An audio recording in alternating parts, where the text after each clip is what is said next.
Okay, how's everybody doing today? You can see the waves are pretty good today. Actually, it's really hot here today. So people are coming to the beach. And it's nice at the beach because it's nice and cool. Let me flip the camera around and I'll start my talk. Okay, how's everybody doing today? Hopefully you can see me well. I'll flip the camera back around so you can watch the waves. That's better than watching me. So anyway, like I say, it's nice and warm here today. Waves are good. Everybody's happy. Not everybody's happy. I'll bet you there's somebody not happy, but mostly happy. So anyway, I want to talk a little bit tonight because I talked last night about two things that the money people are worried about. Two things that people that have money are worried about, and they're not what you usually think that it is. So everybody always talks about money printing. You know, that the money's being printed, and that it's that there's a lot of money printing going on, and that's causing a lot of problems with the world. That's why so many young people are in trouble. That's why they're having trouble finding jobs. That's why they're having trouble doing something in this world, because everything's so expensive because of the money printing.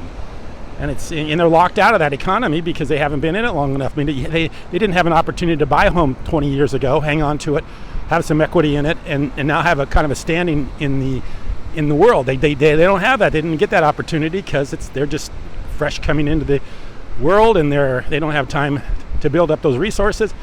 Those resources have gone up incredibly because of money printing and inflation, and they just haven't had an opportunity to participate. So being locked out.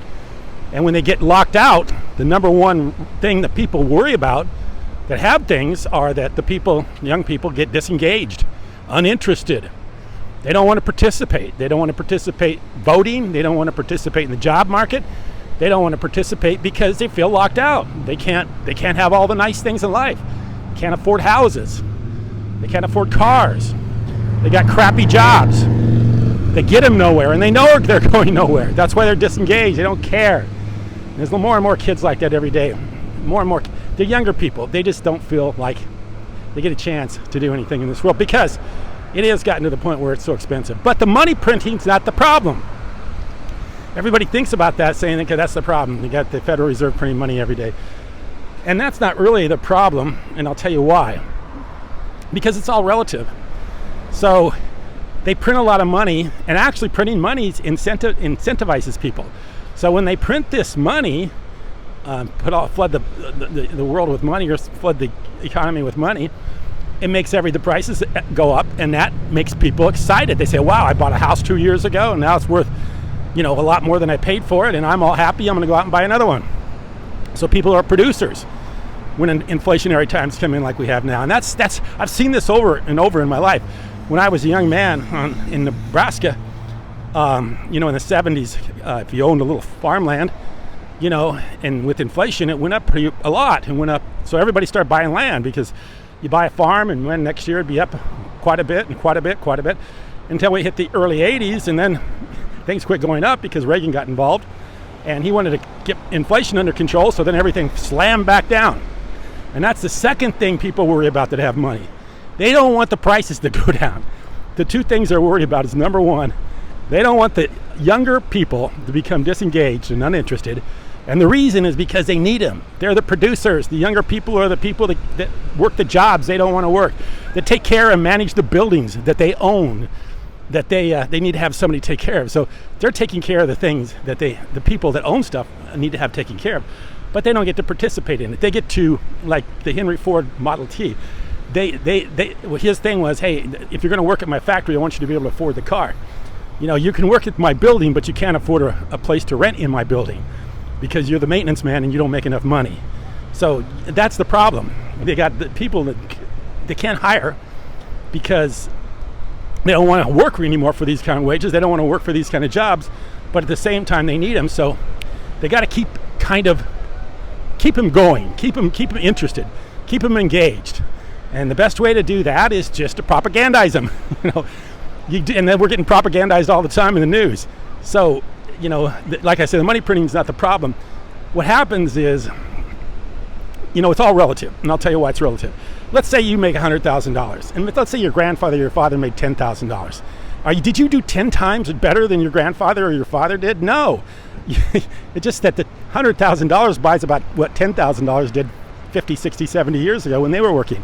So it's all relative. The prices go up, the money printing goes up, but also everything increases in the price too. So if they flood the market with money, the prices go up, and the people that benefit are the people that are able to buy in and own things. And now we're at a point where that's only a very select few amount of people that can do that, especially like in an area like Southern California where things are really, really expensive. Only a few people can participate in the economy because everything's gotten that high, that expensive. So they got to keep the young people engaged, and they got to protect the prices. They don't want the thing to go backwards and go down, because if it goes backwards and goes down, then it's like a depression or recession. And so they let these, like right now, we could very well be in a recession, not depression, but recession. And they let these little times go on where things are in recession. And of course, we get propagandized when they tell us stuff like, well, the Feds are going to raise the rates a little bit, or they're going to cut the rates, they're tightening, or we're coming in for a soft landing.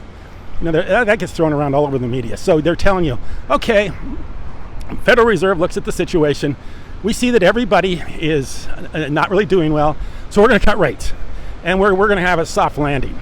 So now everybody that's got their little job where they don't make any money, they can't buy anything, they can't do anything, they're just being propagandized to saying, hey, it's going to be a lot better because the Feds are going to cut the rates, and when the rates get cut, I'm going to do better. When I do better, maybe someday I'll buy a house. Maybe when the prices come down, I'll buy a house. Maybe when the Feds finally get the monetary policy under control, then I'll be able to start a family or buy a house. But it never happens, and it never happens because the prices don't ever go down. They just keep going higher, because that's the game we're in. The game is keep things going up higher all the time, because the people that have money want it that way. They like it when things go. And when you own a home and it goes from maybe about 20 years ago to, and I know people, this is literally numbers. 20 years ago, bought a home for $300,000 here in San Diego.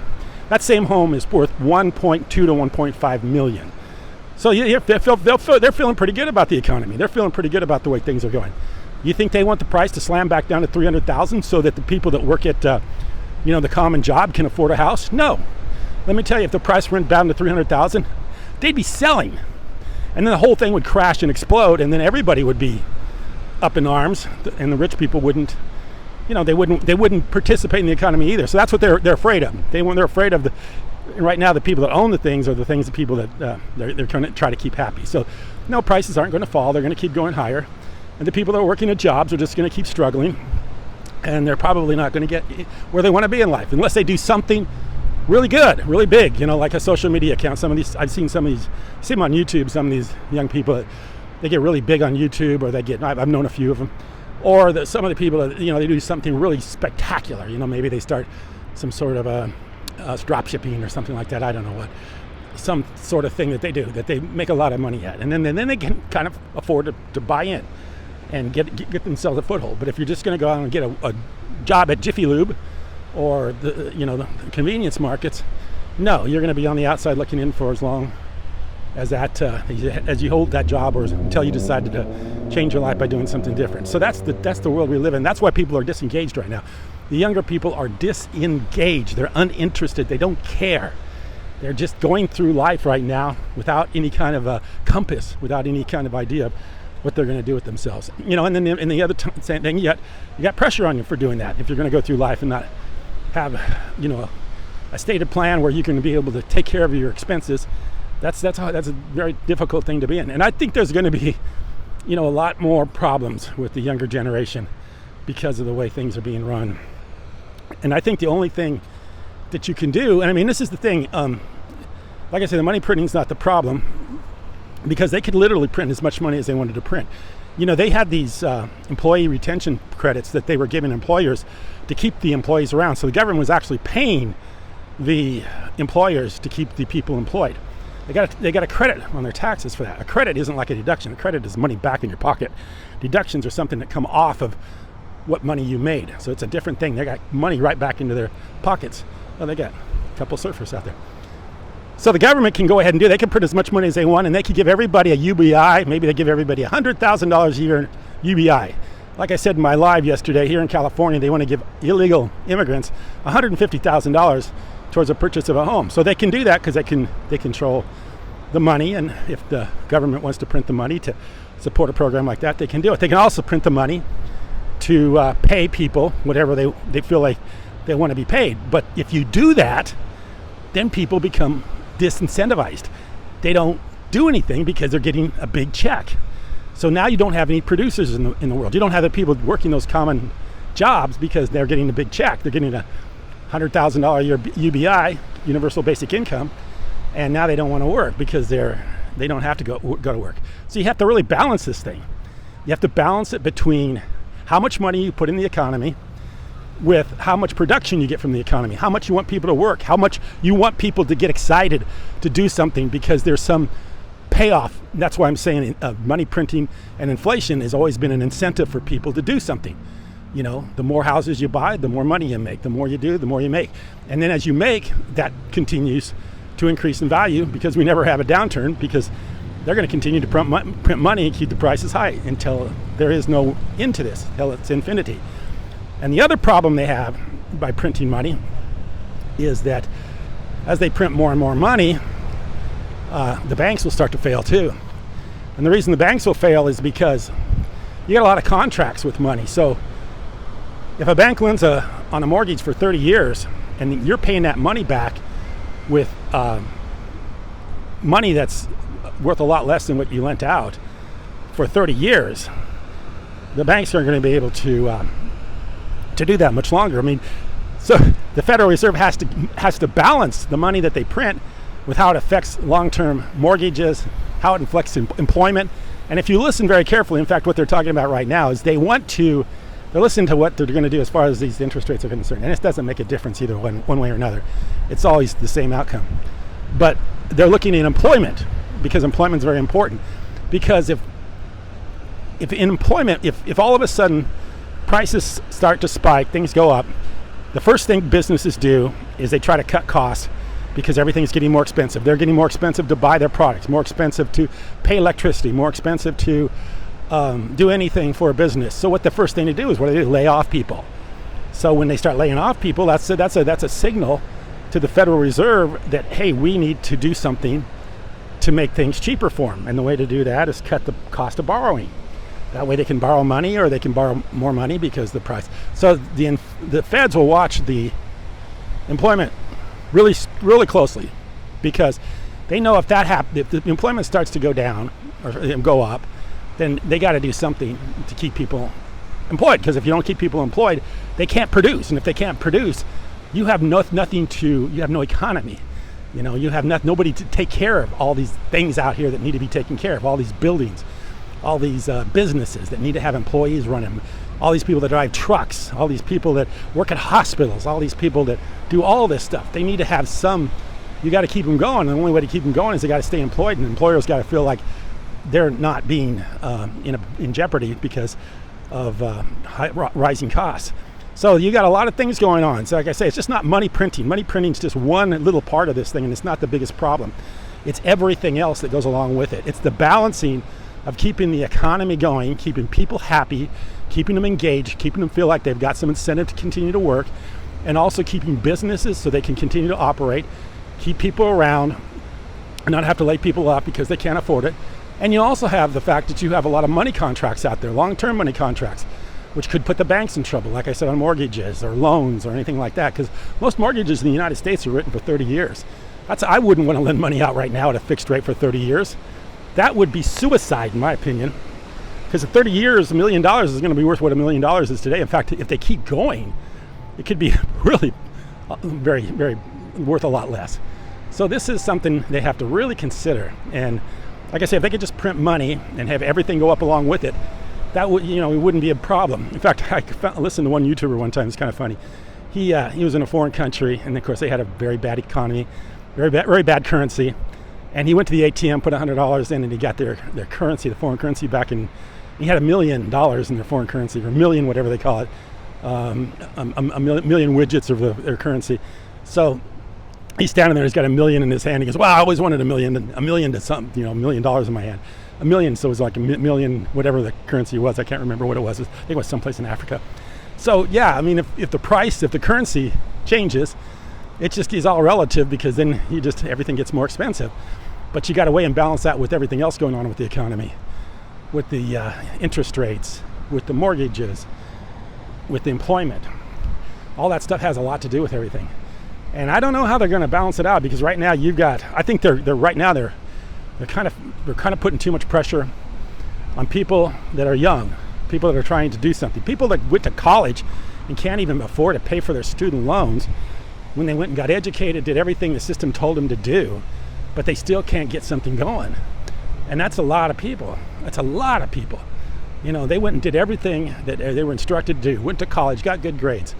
I always refer to that one video where that guy's a brain surgeon or a neurosurgeon, where he becomes a neurosurgery guy, gets out, it's a viral video right now, and then he quits because he just wasn't interested anymore. I mean, when that happens, then you just have a real problem. It's like the Matrix, where everybody just is in a tube, with feeding systems to them, and they're just kept alive and submerged in water while they're being fed artificially, and everything's being done for them artificially. I remember when I watched that movie, I thought, man, somebody really got a good view of what's going to happen in the future. We're just going to be taken care of in this glass cylinder and suspended in water while we're fed, and we have our brains being attached to some supercomputer that gives us some sense of altered reality. The real reality is we're in a tube being floating around in water, being fed with pipes and tubes and stuff like that, and our brains are being fed information artificially. That's kind of like what you think could happen, especially if we keep going down this road. So, but in today's world, in the real reality, we need to have people working. We need to have people doing things, because that protects the people that own everything. Just like this place right across the street here that I'm looking at. Those are all condominiums. And when they first came on the market, they're about $1 million. I think they're about $3 million now. And I remember we looked at one. We come down, we talked to the lady that was a realtor, and we kind of looked at one because that time my son had a little bit of money, so we were thinking maybe we could put it down on one of those, Airbnb it out. And I remember the lady was telling us, we were thinking about, hey, how could we get some money to put this thing together? And she goes, well, the guy that owns this has a lot of money. Just put together some sort of deal, and he can front you money all day long. This guy's got lots and lots and lots of money. I don't know how much, but she said, oh, he's really wealthy. He can afford to do about whatever you want to do. They were trying to move a few of these units right away. This has been quite a few years ago. I can't remember when it was built, probably 5-10 years ago, maybe 10 years ago. So she was kind of like incentivizing us to say, do something, put something out there, because he may take it. He's got a lot of money and he can afford to do it. He just wants to get he wants these units to start selling once people are moving in, so that he can start doing it. So people like that need people that can come around and paint the building, people that can work on the maintenance on the building, people that can do all this stuff so that they can continue to operate and make money. And if they don't have that, then they're done, because they're not going to do it themselves. And if they can't afford to hire it because the wages get so expensive, then they're also in trouble. So that's the world we live in. And I've been at this for almost 18 minutes. I think I might go live a little bit later on. If you want to talk some more about this, we can discuss it later. I appreciate you watching.